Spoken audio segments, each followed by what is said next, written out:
இந்த chess board விளையாண்டுருக்கீங்களா? அதில் பிஷப்பை நகட்டுறதா இருந்தாலும் சரி, தன்னுடைய ராணியவே நகட்டணும் அப்படின்னா இருந்தாலும் சரி, அதில் ஒரு காரண காரியம் இல்லாமல் எந்த ஒரு விஷயமும் இருக்காது. எப்ஸ்டீன் ஃபைல்ஸில் ட்ரம்ப்பினுடைய மனைவி பெயரும் சம்மந்தப்பட்டிருக்குங்கிறதுலாம் வேற கதை. ஆனால் அரசியல் ரீதியாக ட்ரம்ப் நகட்டக்கூடிய எல்லா காய்களுமே ரொம்ப முக்கியத்துவம் வாய்ந்தது. அது உலக அரங்கிலேயே பெரிய அளவில் எதிரொலிக்கும். அது உங்களுக்கு தெரியாத விஷயம் அல்ல. ஆனால் மசூதி மீது ஒரு பெரிய தாக்குதல் நடத்தியிருக்காங்களாமே. அது எந்த நாட்டில்? ஓமனில் நடந்த பேச்சுவார்த்தையில் ஃபஸ்ட் ரவுண்டு செகண்ட் ரவுண்டு அப்படின்னு சொல்லி போய்கிட்டே இருக்கே, எப்போ முடிவடையும், என்னதான் பேசிக்கிட்டு இருக்காங்க இப்படின்னு ஏகப்பட்ட இன்ஃபர்மேஷன். ஒபக் ப்ளஸ் டீம் இவங்க நிர்ணயிக்கக்கூடிய விலை தான் ஒட்டுமொத்த கச்சா எண்ணெயினுடைய விலையும் ஏறுதா இறங்குதா அப்படிங்கிறதையும் தீர்மானிக்கும். இது எல்லாமே இந்த ஈரான் மிடில் ஈஸ்ட்டை சுற்றி நகரக்கூடிய நகர்வுகள். அப்போது இது ஸ்பெஷலான எபிசோடாக தான் இருக்க போகுது. வாங்க பார்க்கலாம் உறவுகளே. இது பிரசாத் சிக்னேச்சர். தென்னிந்தியாவின் கட்டடக்கலை ராஜாக்கள் creator constructions and north west interiors உங்களோட கனவு இல்லத்தை பிரம்மாண்டமாக கட்டி கொடுக்குறாங்க கிரியேட்டர் கன்ஸ்ட்ரக்ஷன்ஸ். அதோட கட்டி கொடுத்த வீட்டை இன்டீரியர் பண்ணி அழகாக்குறாங்க நார்த் வெஸ்ட் இன்டீரியர்ஸ்.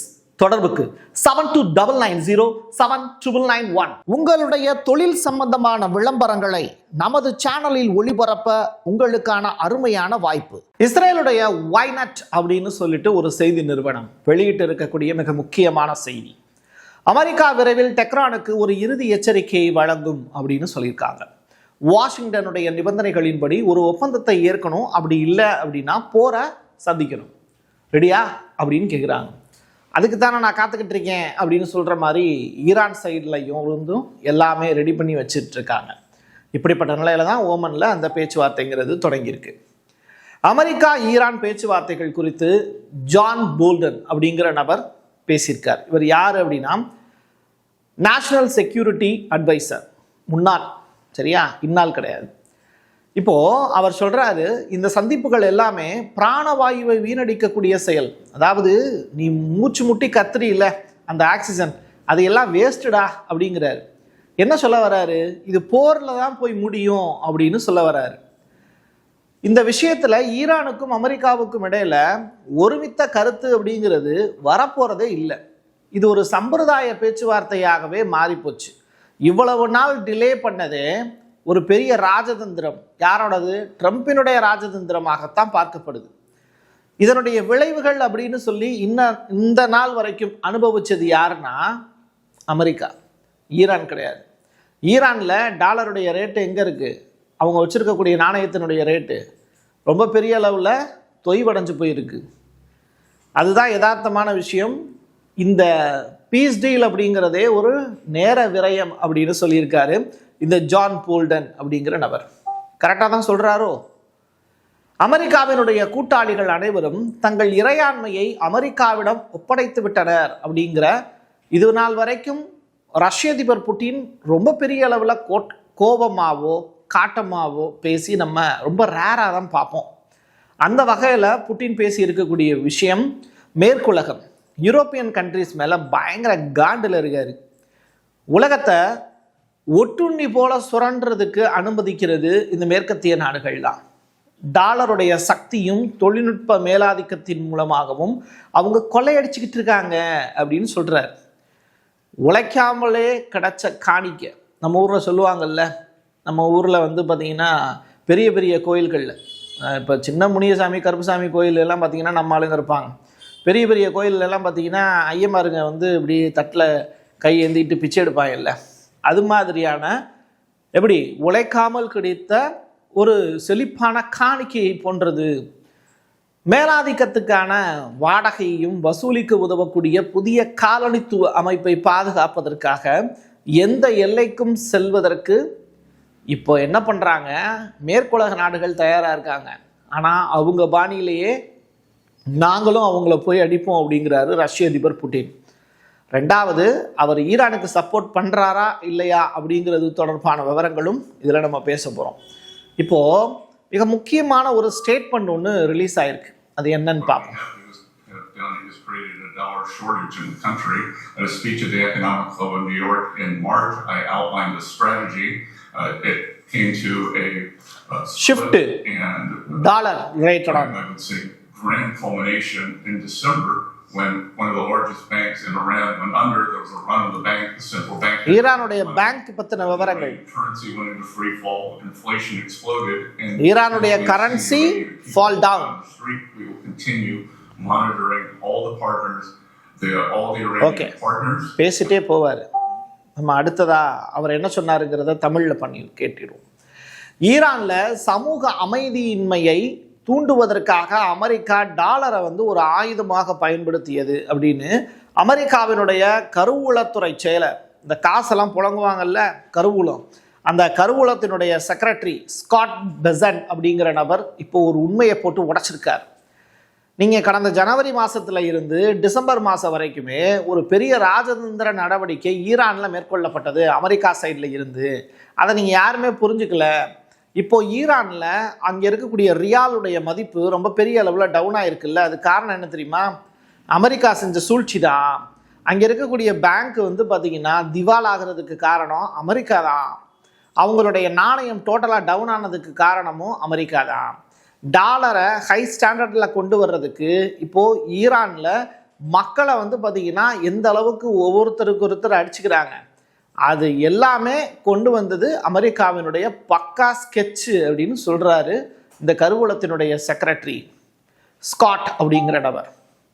அப்போ எல்லாமே டிசைன் பண்ணியிருக்காங்க. இது ஏன் ஈரானால் தெரியல, அதுலேருந்து மீண்டெழ முடியல அப்படின்னா அதுதான் அரசியல். ஈரான் நியூயார்க் டைம்ஸ் மற்றும் அல் ஜசீரா இந்த 2 செய்தி சேனல்களுமே சில உண்மைகளை சொன்னாங்க.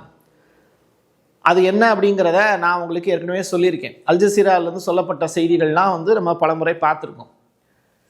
தனது ஏவுகணை திட்டம், அதாவது யுரேனியம் செறிவூட்டல், அதாவது இதெல்லாம் நம்ம என்ன பண்ண போகிறோம், ரஷ்யாவுக்கு கொடுக்க போகிறாங்க அப்படிங்கிற மாதிரி அல் ஜசீரா செய்தி ரிப்போர்ட் கொடுத்துருந்தாங்க.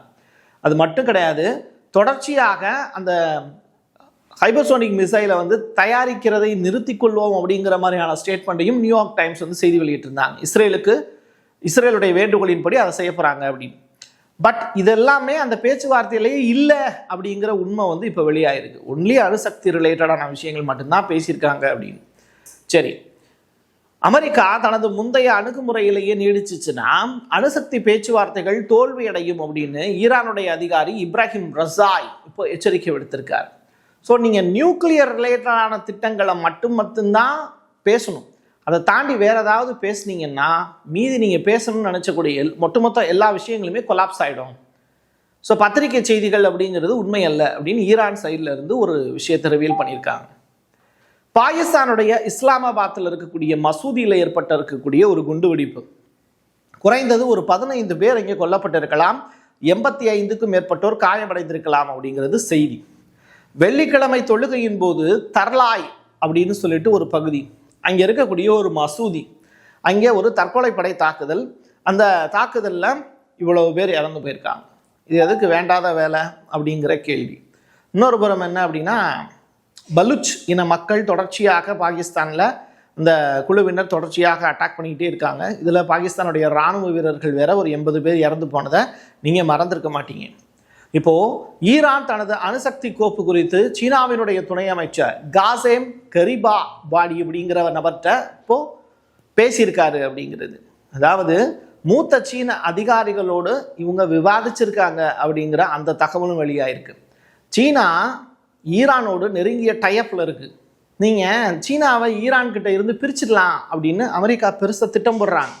பட் அதுக்கான பாசிபிளே இல்லை அப்படின்னு ஓமனில் நடக்கக்கூடிய பேச்சுவார்த்தை எப்போ இவங்க இந்த மீட்டிங் போட்டு பேசியிருக்காங்கங்கிறத நீங்கள் சிறுதூக்கி பார்த்தீங்கன்னா ஈரான்கிட்ட இருக்கக்கூடிய உறவு எவ்வளவு முக்கியம்னு சீனா நினைக்கிறாங்கங்கிறது புரியும்.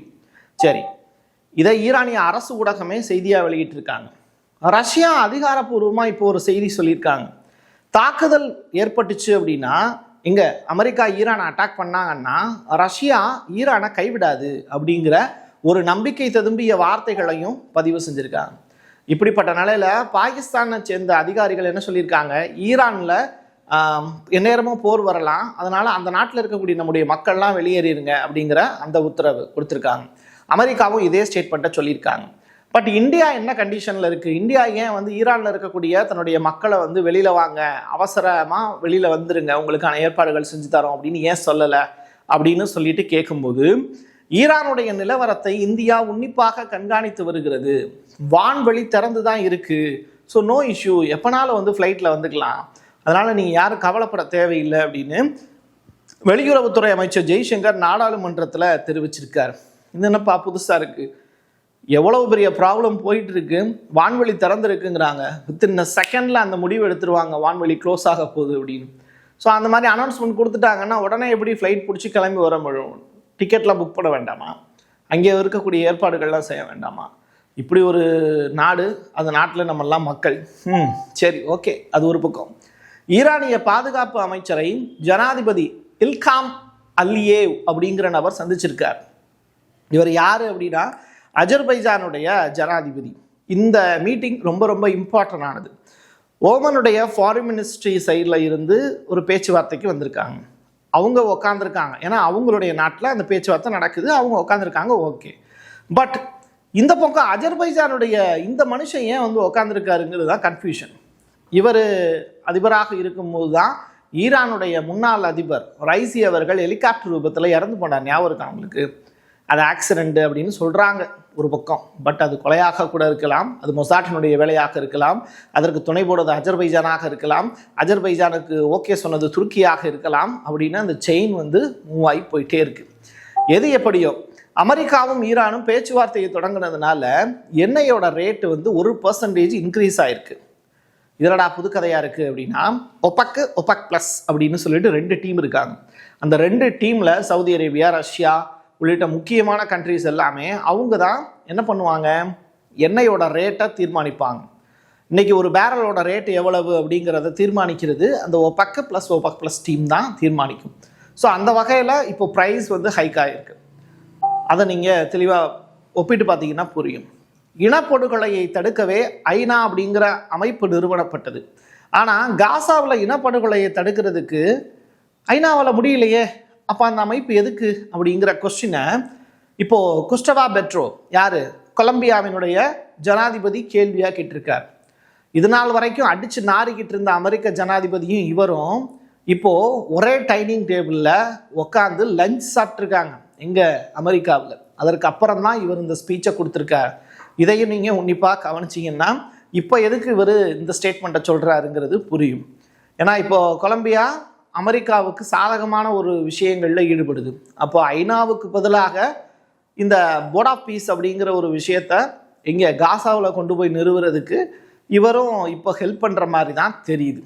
எது எப்படியோ ஒருங்கிணைந்த அணுகலை வழங்குவதன் மூலமாக ஆராய்ச்சியாளர்களுக்கு அதிகாரம் அளிக்க ஹம்பா அப்படின்னு சொல்லிட்டு இப்போ நம்ம வாட்ஸ்அப்லாம் யூஸ் பண்ணுறோம்ல, அது மாதிரி புதுசாக ஒரு அப்ளிகேஷனை உருவாக்கியிருக்காங்க ஈரான். இது ஒரு ஸ்மார்ட்டான ஒரு அரட்டை செயலி அப்படின்னு சொல்லலாம். இவ்வளவு பிரச்சனை இங்கே நடந்துக்கிட்டு இருக்கீங்க, இப்போ இந்த அரட்டை தான் தேவையா பிரசாத் அப்படின்னு கேட்டால் இதுவும் இருந்து விட்டு போகட்டுமே அப்படின்னு தான் இதை உங்கள்கிட்ட சொல்ல வந்தேன். என் கையெழுத்து என் மக்களுக்கானது உறவுகளே, மீண்டும் ஒரு பதிவில் சந்திக்கலாம். இன்று இரவு ஒரு பெரிய வேட்டை இருக்குது அப்படிங்கிறாங்க, பார்ப்போம் நடக்குதா இல்லையான்னு. மீண்டும் ஒரு பதிவில் சந்திக்கலாம். நன்றி, வணக்கம். தென்னிந்தியாவின் கட்டடக்கலை ராஜாக்கள் creator constructions and north west interiors உங்களோட கனவு இல்லத்தை பிரம்மாண்டமா கட்டி கொடுக்குறாங்க கிரியேட்டர் கன்ஸ்ட்ரக்ஷன்ஸ். அதோட கட்டி கொடுத்த வீட்டை இன்டீரியர் பண்ணி அழகாக்குறாங்க நார்த் வெஸ்ட் இன்டீரியர்ஸ். தொடர்புக்கு 72907991. உங்களுடைய தொழில் சம்பந்தமான விளம்பரங்களை நமது சேனலில் ஒளிபரப்ப உங்களுக்கான அருமையான வாய்ப்பு.